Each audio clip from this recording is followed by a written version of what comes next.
Tell me some of the things you've done with cold.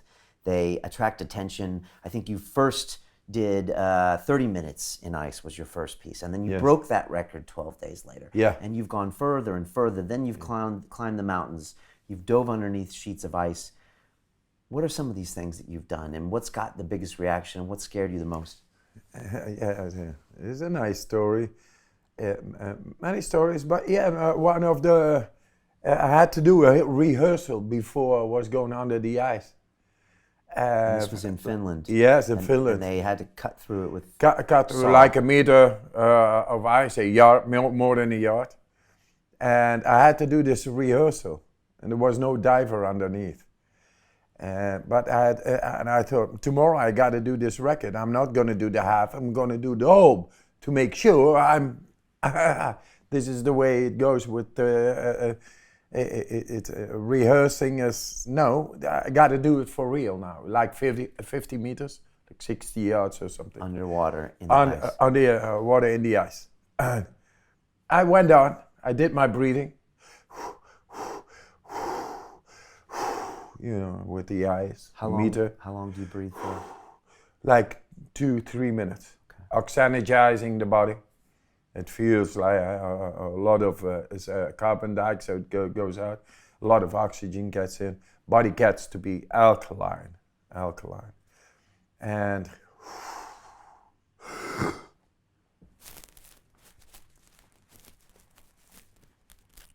then I get horizontal. Ice is like a meter. Yeah. Okay. So first you get down, then you go horizontal. But I had no goggles on, so my retina, it froze after 35 meters. I couldn't see the hole anymore, and I just went on, instinctively going on, and I passed. I bypassed the hole on the right side. The second hole. There were two holes. The second hole. And when I was at like 60 meters, 48 strokes. I got to go back 6 strokes.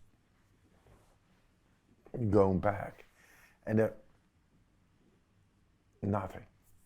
Going that way, 6 strokes once again.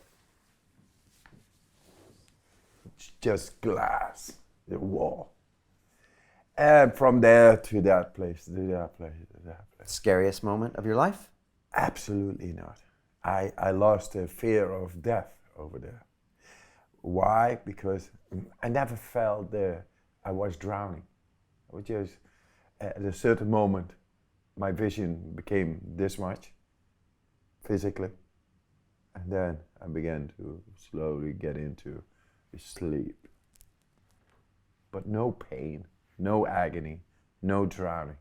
Now I know why, because I did this breathing prior to going in, etc.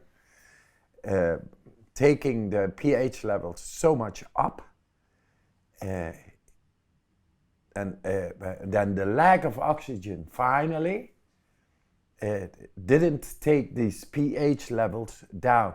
So I felt no agony. It was just shutting down the whole system and getting into the nervous system. Then it goes into, the tunnel and the light, which is the brainstem. And you actually get a pleasant, nice experience like in a dream state. Like you are dying, but nothing is going on. You just go into the light.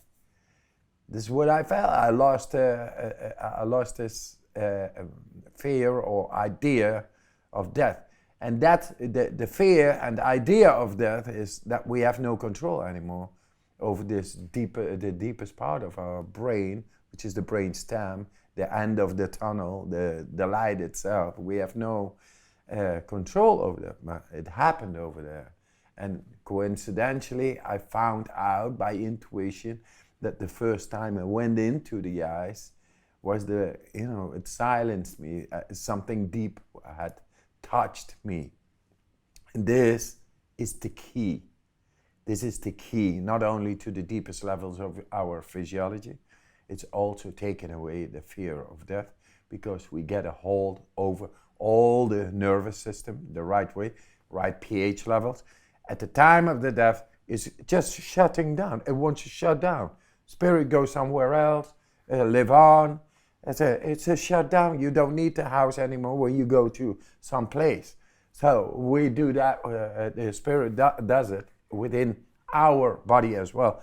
But as we have the wrong pH levels, it is not able to shut down. So you get this. And people fear of this. It's logical, but they fear not having the right pH levels, no control, therefore. They didn't find out how to learn to be aware of the brain-body connection.